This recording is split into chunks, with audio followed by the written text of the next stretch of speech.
예, 오늘은 사도행전 24장 14절부터 15절 가지고 믿음이라는 제목으로 말씀을 나누도록 하겠습니다.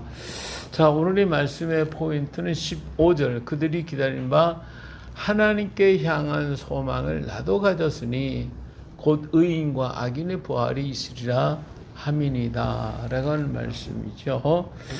자, 바울은요 예루살렘에서 사로잡혔어요. 그리고 바울이 옥에 갇혀 있을 때에 바울을 죽이려고 했던 그러한 사건들이 있었고, 그래서 그들은 바울을 가이사랴 빌립보 가이사랴의 총독에 있는 곳으로 옮겨가게 되죠. 그리고 이 고수하는 바리새인과 사두개인 제사장들이 와가지고 이제는 그 총독 앞에서 그 신문을 받게 됩니다. 그때 신문을 받을 때 그는 분명히 자신의 그 신앙을 고백하고 있는 그러한 모습을 우리가 볼 수가 있게 됩니다. 자, 거기에 어떤 얘기냐, 우리를 향해 무엇을 믿고 있는가라고 묻는다면 우리는 무엇을 어떻게 믿고 있다고 바로 대답할 수 있는 성도가 얼마나 있을까라고 하는 것입니다. 정말 내가 믿는 게 뭐냐, 뭘 믿고 있냐, 이렇게 우리에게 질문한다면 과연 우리는 정확하게 대답할 수 있는가라고 하는 것이죠. 자, 세례 우리 받을 때마다 세례 문답을 하잖아요. 근데 그의 의지와는 관계없이 물어보면 그저 배운 대로 대답만 해요. 어떤 경험을 얻었기 때문에, 내가 체험을 했기 때문에 그것을 진짜로 대답하는 게 아니라 배웠으니까 배운 대로 대답하는 것이지, 자기들이 삶이 이루어졌고 변화되고 그런 사람이 과연 몇이나 되냐 그 말이에요. 예, 이렇게 진정한 의미에서 신앙을 제대로 알지 못하고 그냥 대답만 하는, 배웠으니까 대답만 하는 이런 경우가 많고, 그런 신자들이 오늘 얼마나 많습니까? 그러다 보니까 내가 진짜 믿는 게 뭔지, 뭘 믿고 있는지 그것조차도 알지 못하는 경우가 참으로 많이 있는 게 오늘 현실이 아닌가 생각이 됩니다. 자, 세례를 받을 때 고백하는 것은 바른 신앙의 모습이어야 합니다. 이런 구원과 관련이 있기 때문인데, 그것을 자신의 고백이 아니라 가르쳐준 대로 하기 때문에 진정한 의미를 또 모르고 모르고 고백하는 거죠. 얘기하는 거지. 고백이 아니라 뭐 대답만 하는 거죠. 그래서 오늘 바울의 신앙의 모습을 보면서 오늘 우리 자신도 고백할 수 있는 이런 진정한 하나님의 자녀가 되어야 할 줄로 믿습니다. 그리고 내가 정말 믿는, 나는 이렇게 믿고 있습니다, 나는 뭘 믿고 있습니다 라고 하는 걸 분명히 대답할 수 있는 진정한 그리스도인, 그리고 그것을 내가 시인할 뿐만 아니라 삶 속에, 내 생활 속에 이루어질 수 있는 그러한 신앙의 삶이 이루어져야 할 줄로 믿습니다. 그러한 신앙인, 그러한 믿음의 백성이 되어지는 오늘 우리가 되었으면 좋겠습니다. 자, 첫째로 예수 그리스도의 발자취를 따라야 되는 거예요. 우리 찬송가 560장에 보니까 주의 발자취를 따르면 어찌 즐거운 일 아닌가. 마음에 맑은 하늘 열리고 밝은 빛이 비친다. 발자취를 따라가자 기쁜 마음으로, 이런 찬송가 있어요. 이 주의 발자취를 따라가야 되는 거예요. 주의 발자취를 따라가야 되는데, 오늘 14절에 이런 얘기를 해요. 바울이 자기가 믿는 것에 대해서 얘기를 하는데, 그러나 이것을 당신이 고백하리다. 나는 그들이 누구예요? 바리새인들, 유대인들, 제사장들, 사두개인들, 이런 사람들이죠. 그들은 이단이라고 얘기를 하는 도를 따라서 조상의 하나님을 섬기고 율법과 선지자들이 그랬던 것을 다 믿습니다 라고 하는 고백을 하고 있습니다. 자, 여기서 중요한 것은 바울이 아주 중요한 말을 하고 있는데, 유대인들이 말하는 이단이라고 하는 그 도를 따랐다고 하는 말이에요. 자, 그 이단이 누구예요? 바로 예수 그리스도죠. 유대인들은 예수를 믿는 자들을 향하여 이단이라고, 이단을 믿고 이단을 따른 사람이더라고 그러는데, 바울은 바로 그 예수 그리스도를 따라서 예수 그리스도를 따랐다는 거예요. 그래서 우리의 신앙은 과연 누구를 따라가고 있어요? 내가 누구를 지금 따라가고 있냐 말이에요. 바울은 분명히 나는, 너희들은 이단이라고 하지만 나는 바로 그 예수 그리스도를 나는 따라가고 있다, 이렇게 명확하게 얘기를 하고 있습니다. 자, 그들은 말해, 왜 예수가 이단이냐고, 바리새인과 사두개인, 유대인들은 그러죠.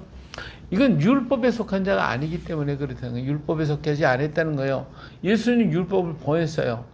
안식일에 병자를 고쳐요. 안식일에 아무것도 하지 말아야 돼. 병자를 고치고, 제자들은 밀리상을 따서 먹고, 안식일에 여기저기 다니면서 말씀을 전하고 병자 고치고, 또 세리들과 함께 밥을 먹고 함께 그 집에 들어가고 뭐 그러잖아요.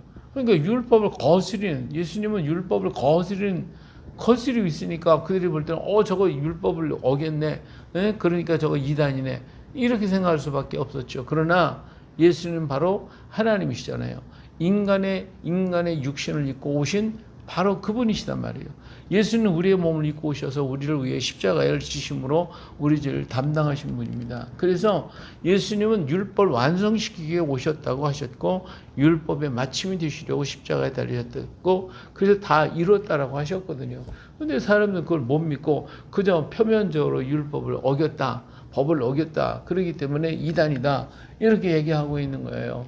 다시 말해서 사람들은 이런 영적인 눈이 감겨져 있었기 때문에 예수님을 이단으로 봤어요. 그러나 바울은 다메섹 도상에서 예수님을 만납니다. 예수님을 만나고 난 다음부터 그는 자신의 구주일 뿐만 아니라 인류의 모든 죄를 담당하시는 하나님의 어린 양이셨다라고 고백을 하고, 이런 사실을 유대인들은 알지 못했고 알려고도 하지 않았어요. 그렇기 때문에 그들은 예수님을 이단이라고 말하죠. 하지만 바울은 이 예수 그리스도의 말씀을 따라 하나님을 섬기고 율법과 선지자에 기록된 말씀을 다 믿는다고 고백을 하고 있어요. 자, 여기서 중요한 것이 뭐냐면, 곧 예수 그리스도 안에서 모든 것을 보고 행하고 이루어 가겠다라고 하는 말이 있거든요. 이렇게 행하는 것은 그리스도 안에서 행하는 것이 참 신앙이라는 거예요. 예수님 안에서 행하는 것이 참 신앙이지 다른 것은 아니단 말이에요. 오늘날 신앙을 갖다고 하는 사람들 중에 예수 그리스도와 관련이 없는 말을 하고 가르치고 행하고 있기 때문에 세상이 더욱 손가락질과 비난을 받게 되는 거예요. 다시 말하면 교회에서 또 많은 사람이 믿는다고 하면서 예수님의 말씀과 그 도를 안에서 어떤 것을 생각하고 말하고 행하는 게 아니라 그건 상관없어요. 믿는다고 말을 하는데 예수님과는 관계가 없는 다른 것들, 내 생각, 내 판단, 내 지식, 이것만 자랑하고 이것만 나타나고 말하고 있다, 그 말이에요. 그러니까 예수님과 관련이 없는 것이 아무리 훌륭하고 좋다 할지라도 그것은 소용이 없는 거예요. 인간이기 때문에. 인간적인 것이라. 우리 신앙의 고백은요, 율법을 통한 신앙 고백이 아니에요. 바리새인과 사두개인들이 왜 예수님을 이단이라고 그래요? 율법을 율법 안에서 모든 것을 생각하고 계획해야 되는데, 율법이 아닌 다른 것, 하나님의 새로운 율법의 완성을 이룬 것을 가지고 말씀하시니까 그렇게 얘기를 하죠. 그런데 오늘날도 마찬가지예요. 오늘도 우리 하나님께서 이루신 그 말씀 안에서 우리가 행하고 생각해야 되는데, 말씀이 아닌 세상까지 더 지식이 넓고 크고 위대하고 광대하니까 거기에 따라가야 되겠다. 그리고 그 안에서 모든 걸 생각하고 계획한다. 이건 아니죠. 예수 그리스도를 통한 고백이 있어야 돼요. 예수님의 도 안에서 율법을 논하고 생각해야 하지. 예수님의 도 안에서 선지자들의 글을 보면서 예수님을 만나야 돼요. 예수 그리스도를 통해서 하나님을 알고 이해를 해야 되는 거예요. 근데 예수 그리스도를 제쳐놓고 하나님을 알라고, 율법 속에 하나님을 알라고, 율법을 가지고 뭘 판단하고 뭘 그것을 얘기한다고 하는 것은 그건 바른 게 아니죠. 잘못된 거예요. 유대인들은 예수 그리스도를 통한 신앙의 고백이 아니라 율법을 통한 것이어야 한다고 주장을 하고 있어요. 이것이 저들의 어리석음인 것입니다. 율법 안에서 모든 것이 다 이루어진다. 율법 안에서 구원이 있다라고 판단하는 것입니다. 자, 오늘 그렇다면 우리들은 어떠합니까? 과연 모든 것을 예수 그리스도를 통해서 해석되고 이해되어지고 있는가라고 하는 것입니다. 예수 그리스도를 통해서 모든 것을 보고 세상을 보고 판단하고 거기 기준을 삼아서 말하고 있는가라고 하는 것이죠.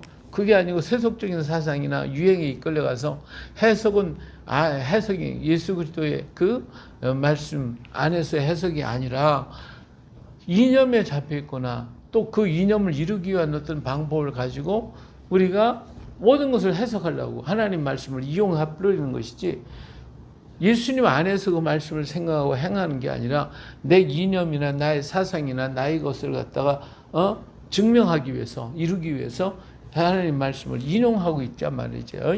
그래서 자신의 이권과 출세와 명예를 위한 해석, 그리고 세상적인 욕심의 충족을 이루기 위한 방편, 과연 내가 어느 곳에 속해 있는지 한번 생각해 보자 거예요. 예수님 안에서 생각하고 해석하냐, 아니면 내 어떤 사상이나 이념이나 정치적인 권리를 위해서 내가 그 문제를 이용하고 해석하고 있는가라고 하는 것이죠. 이 일을 깨닫고 나의 위치를 밝게 알 수 있기 위해서 더욱 우리는 어때요? 성령의 인도함을 받아야 돼요.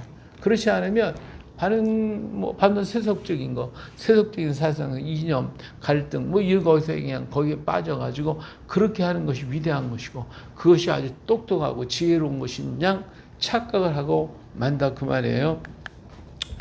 자, 그리고 오늘 우리는 진정한 그리스도의 부활의 소망을 가져야 됩니다. 자, 15절의 말씀, 그들이 기다린 바 하나님께 향한 소망을 나도 가졌으니 곧 의인과 악인의 부활이 있으리라 함이니이다. 그렇죠? 자, 유대인들이 기다리는 소망은 부활과 소망입니다. 바울도 이들이 소망처럼 자신도 그 부활과 소망을 가졌다라고 고백을 해요. 유대인들도 부활을 기다립니다. 또 바울도 역시 부활을 기다립니다. 그럼 거기 공통분모가 있는 거죠. 부활한다. 우리가 부활한다. 우리 기독교는 부활을 빼놓으면 그건 아무 소용이 없어요. 부활이 있다고 하는 것이 얼마나 중요한지 몰라요. 이 부활을 믿는다고 하는 거. 그럼 문제는 율법 아래서 소망인 부활은 있을 수가 없어요. 율법 아래서 소망 있는 부활이 있냐? 절대로 없어요. 이들에게 있는 것은 영원한 심판뿐밖에 없어요. 그러니까 율법 아래서 부활이 있다. 그 부활을 율법 아래서는요. 심판밖에 없어요. 하나님의 심판대요. 백보자 심판에서 심판받는 것밖에 없어요. 율법은 구원을 이룰 수가 없기 때문에 그런 것입니다. 그러나 예수 그리스도 안에서의 부활은 영생입니다. 왜냐하면 그 안에 대속의 완성이 있기 때문에 그래요. 예수 그리스도 안에서 부활만이 참 소망이요 영원한 참 기쁨이 그 속에 있는 것이지 율법 안에서 부활은 심판과 그리고 하나님의 징계밖에 없어요. 그러나 예수 그리스도 안에서는 나의 죄를 대속하신 그 구원의 역사가 있기 때문에 거기에는 참 소망이고 영원한 기쁨이 있는 거예요. 유대인은 부활을 말하고 있지만 부활이 사실은 없어요. 그래서 예수님의 부활을 무시하고 믿으려 가지 않는 거예요. 그래서 예수님의 부활을 안 믿어. 그리고 그걸 말할 수가 없어요. 그래서 예수님의 부활을 무시하고 그들은 믿으려 하지 않아요. 그리고 예수님의 시체를 누가 도둑질해 갔다 그러고 거짓말을 하고 그 부활을 어찌로든지 없애려고 애를 쓰고 있는 거예요.